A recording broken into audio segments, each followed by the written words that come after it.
इस कहानी का उद्देश्य केवल मनोरंजन है। इसे किसी भी गलत नजरिए से ना लें।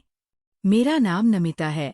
मैं 26 साल की एक साधारण है लेकिन आत्मनिर्भर महिला हूँ। मैं ग्रेटर नोएडा के एक शांति इलाके में अपने परिवार के साथ रहती हूँ। मेरी जिंदगी बाहर से देखने पर बिल्कुल परफेक्ट लगती है। मेरे पति एक बड़ी कंपनी में काम करते हैं और अक्सर काम के सिलसिले में अलग अलग शहरों में जाते रहते हैं। घर में मेरी 2 साल की बेटी है जो मेरी दुनिया है। इसके अलावा मेरे सास ससुर भी हैं जो मुझे अपनी बेटी की तरह मानते हैं।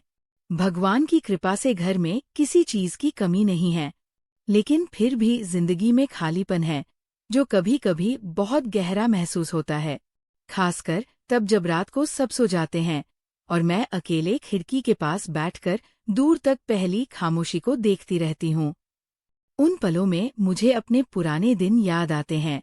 मेरा मायका राय बरेली में है, जहाँ मैंने अपना बचपन बिताया। वहाँ की गलियाँ, वहाँ के लोग और खासकर कुछ रिश्ते आज भी मेरे दिल के बहुत करीब है। पिछले महीने की एक सुबह जब मैं किचन में चाय बना रही थी, तभी मेरे फोन की घंटी बजी। स्क्रीन पर माँ का नाम देखकर मेरे चेहरे पर मुस्कान आ गई। मैंने तुरंत कॉल उठाया। माँ ने हालचाल पूछने के बाद कहा कि आर्यन का एग्जाम गाजियाबाद में है और अगर मुझे कोई दिक्कत ना हो तो वह कुछ दिन मेरे पास रुक सकता है। ये सुनते ही मेरे मन में एक अलग ही खुशी जाग गई, क्योंकि इतने दिनों बाद मायके से कोई अपने जैसा मिलने आने वाला था।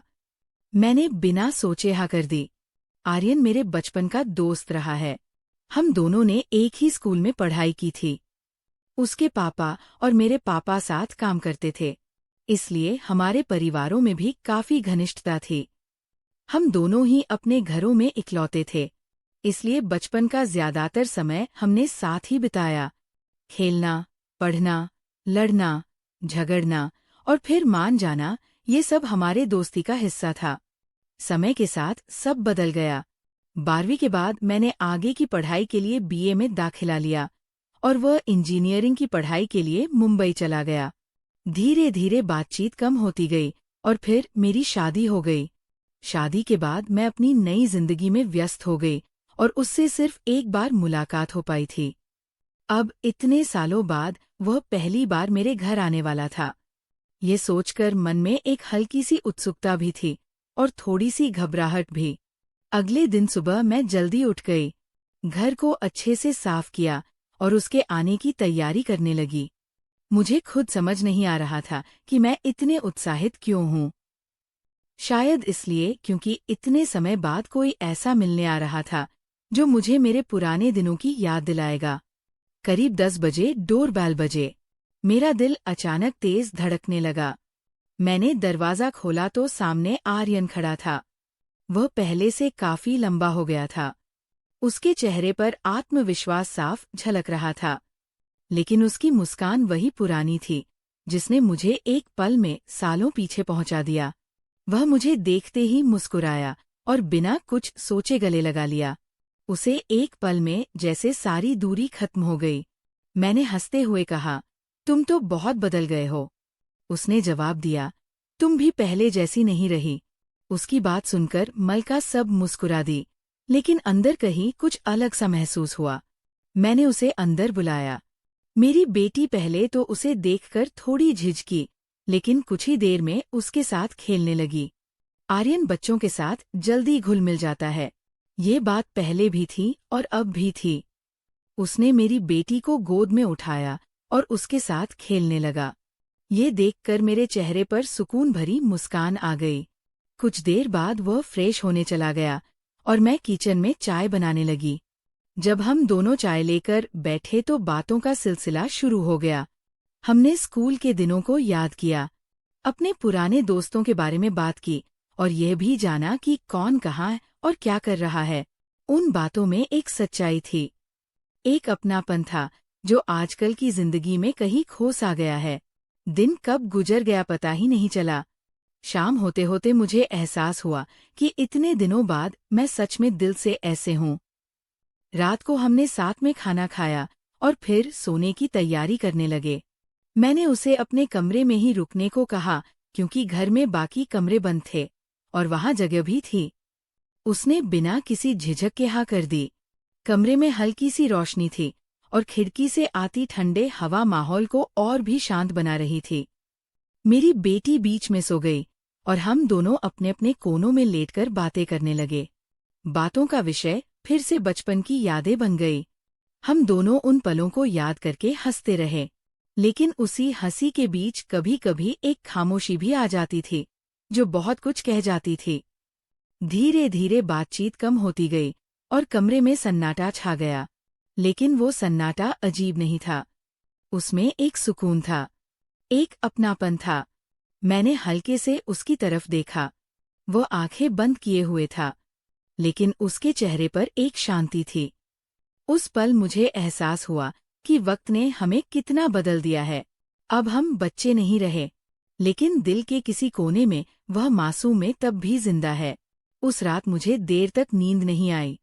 मेरे मन में कई तरह के ख्याल आ रहे थे। पुराने दिन और वर्तमान के बीच जैसे कोई पुल बन गया था। मैं समझ नहीं पा रही थी कि ये सिर्फ एक मुलाकात है या कुछ ऐसा जो मेरे अंदर छिपी भावनाओं को जगा रहा है। आखिरकार मैं भी आंखें बंद करके लेट गई। अगली सुबह मेरी नींद थोड़ी देर से खुली। जब आंखें खुली तो खिड़की से आती हल्की धूप कमरे में फैल चुकी थी। एक पल के लिए मुझे समझ ही नहीं आया कि मैं कहाँ हूँ। फिर अचानक मुझे याद आया कि आर्यन घर पर है। मैंने तुरंत इधर उधर देखा तो वो उठ चुका था और मेरी बेटी उसके साथ खेल रही थी। उनकी ऐसी की आवाज कमरे में गूंज रही थी। वेदर से देखकर मेरे चेहरे पर अपने आप मुस्कान आ गई। इतने दिनों बाद घर में ऐसी रौनक महसूस हो रही थी। मैं उठकर किचन में गई और नाश्ता बनाने लगी। थोड़ी ही देर में आर्यन भी वहां आ गया और बोला, आज मैं मदद करूंगा। मैंने हंसते हुए कहा, तुम मेहमान हो, आराम करो। लेकिन उसने जिद की और मेरे साथ खड़ा होकर छोटी छोटी चीजों में हाथ बटाने लगा। उस दौरान हमारी बातचीत फिर से शुरू हो गई, लेकिन इस बार बातों में एक नई सहजता थी, जैसे हम दोनों फिर से एक दूसरे को समझने लगे हो। नाश्ते के बाद वह अपने एग्जाम के लिए निकल गया और मैं अपने रोज के कामों में लग गई। लेकिन आज हर काम करते समय मेरे चेहरे पर एक अलग ही सुकून था। शाम को जब वो वापस आया तो उसके चेहरे पर थकान थी, लेकिन साथ ही एक संतोष भी था। मैंने उसे पानी दिया और पूछा, पेपर कैसा हुआ? उसने मुस्कुराते हुए कहा, अच्छा गया। फिर हम दोनों बालकनी में बैठ गए। हल्की हवा चल रही थी और आसमान में डलती शाम का रंग बहुत खूबसूरत लग रहा था। हम दोनों कुछ देर तक बिना कुछ बोले उस नज़ारे को देखते रहे। फिर उसने धीरे से कहा कि कभी कभी जिंदगी हमें ऐसे मोड़ पर ले आती है जहां हम हमें अपने आप से ही सवाल करने लगते हैं। उसकी बात सुनकर मैंने उसकी तरफ देखा, लेकिन कुछ नहीं कहा, क्योंकि मेरे मन में भी कुछ ऐसा ही चल रहा था। उन दिनों में हमने बहुत बातें की, कभी कभी अपने सपनों के बारे में, कभी अपने डर के बारे में और कभी उन रास्तों के बारे में जिन्हें हमने चुना था। मुझे महसूस होने लगा कि आर्यन अब पहले जैसा नहीं रहा। वह पहले से ज्यादा समझदार और संवेदनशील हो गया है। उसकी बातों में गहराई थी और उसके सोचने का तरीका भी बदल चुका था। धीरे धीरे हमारे बीच एक भावनात्मक जुड़ाव बनने लगा, जो शब्दों से ज्यादा खामोशी भी महसूस होता था। कभी कभी जब हमारी नजरें मिलती तो हम दोनों ही कुछ पल के लिए चुप हो जाते और फिर हल्की सी मुस्कान के साथ बात को बदल देते। शायद हम दोनों उस एहसास को समझ तो रहे थे, लेकिन उसे नाम देने से बच रहे थे। एक दिन बारिश हो रही थी। मौसम ठंडा था और घर के बाहर बूंदों की आवाज एक अलग ही सुकून दे रही थी। हम दोनों खिड़की के पास खड़े होकर और बाहर गिरती बारिश को देख रहे थे। अचानक उसने कहा कि अगर जिंदगी में कुछ फैसले अलग होते तो शायद आज सब कुछ अलग होता। उसकी उस बात ने मुझे कुछ पल के लिए सोचने पर मजबूर कर दिया। मैंने धीरे से कहा कि हर इंसान अपनी परिस्थितियों के अनुसार फैसले लेता है और वही फैसले उसकी जिंदगी को दिशा देते हैं। उसने मेरी तरफ देखा और हल्की सी मुस्कान दी। उस पल में हमने बिना कुछ कहे बहुत कुछ समझ लिया था। रात को जब हम कमरे में वापस आए तो माहौल पहले से ज्यादा शांत था। मेरी बेटी सो चुकी थी और कमरे में सिर्फ पल की रोशनी थी। हम दोनों फिर से बातों में खो गए। इस बार बातों में बचपन की यादों के साथ साथ वर्तमान की भावनाएं भी शामिल थी। हमने इस बात को स्वीकार किया कि हमारे बीच जो रिश्ता वह सिर्फ दोस्ती तक सीमित नहीं रहा, बल्कि उसमें गहराई आ चुकी है। लेकिन साथ ही हमने ये भी समझा कि कुछ सीमाएं होती है जिन्हें पार करना सही नहीं होता। उस रात हमने एक दूसरे के प्रति अपने सम्मान और विश्वास को और मजबूत किया और यह तय किया कि चाहे जो भी हो, हमें अपने रिश्ते की गरिमा को बनाए रखेंगे। उस बातचीत के बाद मेरे मन में एक अजीब सा सुकून था, जैसे किसी उलझन का हल मिल गया हो। मुझे एहसास हुआ कि जिंदगी में भावनाएं आना स्वाभाविक है, लेकिन उन्हें सही दिशा देना हमारे हाथ में होता है।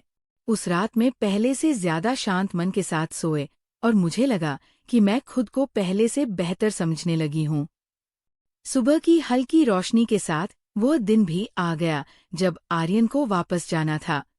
रात की बातचीत के बाद मेरे मन में एक अजीब सा सुकून था, जैसे किसी अनक बहुत सी मुक्ति मिल गई हो।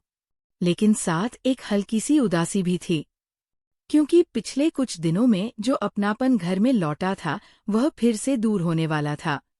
मैं जल्दी उठ गई और किचन में जाकर उसके लिए नाश्ता तैयार करने लगी। हर छोटी चीज करते हुए मेरे मन में बीते 4 दिनों की यादें घूम रही थी। कैसे एक अचानक आई मुलाकात ने मेरी सोच और मेरे एहसासों को बदल दिया था। थोड़ी देर बाद आर्यन भी उठकर आ गया। उसकी आंखों में हल्की सी नींद और चेहरे पर वही सादगी भरी मुस्कान थी। उसने कहा कि आज जल्दी निकलना होगा, ट्रेन का समय है। मैंने सिर हिलाकर हाँ कहा, लेकिन कुछ पल के लिए हम दोनों चुप हो गए, जैसे शब्द कम पड़ गए हो। मेरी बेटी भी जाग गई और उसे देखकर फिर से उसे लिपट गई। वह उसे गोद में उठाकर खेलने लगा, लेकिन इस बार उसकी मुस्कान में एक हल्की सी कसक थी। नाश्ता करते समय हमने सामान्य बातें की, लेकिन हम दोनों जानते थे कि ये समय खास है और शायद इसी वजह से हम उसे हल्का बनाने की कोशिश कर रहे थे। जाने से पहले उसने घर के हर कोने को एक नज़र देखा, जैसे इन पलों को अपने साथ ले जाना चाहता हो। जब वह दरवाजे के पास पहुंचा तो कुछ पल के लिए रुक गया।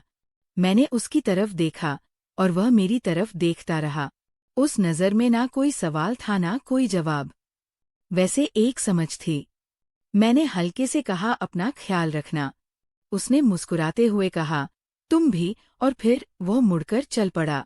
मेरी बेटी उसे जाते हुए देखती रही और मैं दरवाजे पर खड़ी रही, जब तक वह नज़रों से उजल नहीं हो गया। दरवाज़ा बंद करने के बाद घर में फिर से वही शांति लौट आई, लेकिन इस बार वो पहले जैसी खाली नहीं थी, क्योंकि अभी शांति के साथ यादों की गर्माहट भी थी। मैं धीरे धीरे अपने कामों में लग गई, लेकिन हर काम के साथ एक नया एहसास जुड़ा हुआ था। मुझे लग रहा था कि इन कुछ दिनों में मुझे अंदर से बदल दिया है। मैंने खुद को पहले से ज्यादा समझना शुरू कर दिया था। मुझे एहसास हुआ कि जिंदगी में हर रिश्ता एक सीख देकर जाता है। कुछ रिश्ते हमारे साथ हमेशा रहते हैं और कुछ सिर्फ हमें सही दिशा दिखाने के लिए आते हैं। आर्यन के साथ बिताया हुआ समय मेरे लिए वैसा ही था। उसने मुझे ये सिखाया कि भावनाएं गलत नहीं होती, लेकिन उन्हें समझदारी से संभालना जरूरी होता है। शाम को जब मैं बालकनी में खड़ी थी तो वो हवा फिर से चल रही थी, लेकिन इस बार मेरे अंदर कोई उलझन नहीं थी, बल्कि एक सुकून था। मैंने आसमान की तरफ देखा और हल्की सी मुस्कान के साथ सोचा कि जिंदगी सच में बहुत खूबसूरत है। वैसे मैं इसे सही नज़र से देखने की जरूरत होती है। कुछ दिन के बाद मेरी दिनचर्या फिर से शुरू हो गई, लेकिन अब मैं पहले जैसी नहीं थी। मैं अपने हर रिश्ते को और ज्यादा समझने लगी थी। अपने पति के साथ भी मैंने अपनी भावनाओं को और खुलकर साझा करना शुरू किया और यह महसूस किया कि सच्ची खुशी वही होती है जहां विश्वास और समझ दोनों साथ हो।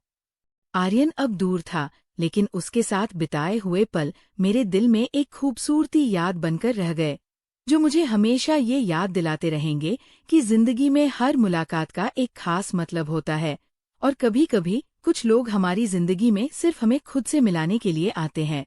दोस्तों, ये कहानी आपको कैसी लगी? हमें कमेंट करके जरूर बताएं। और आप चैनल पर नए हैं तो चैनल को सब्सक्राइब करना ना भूलें। धन्यवाद।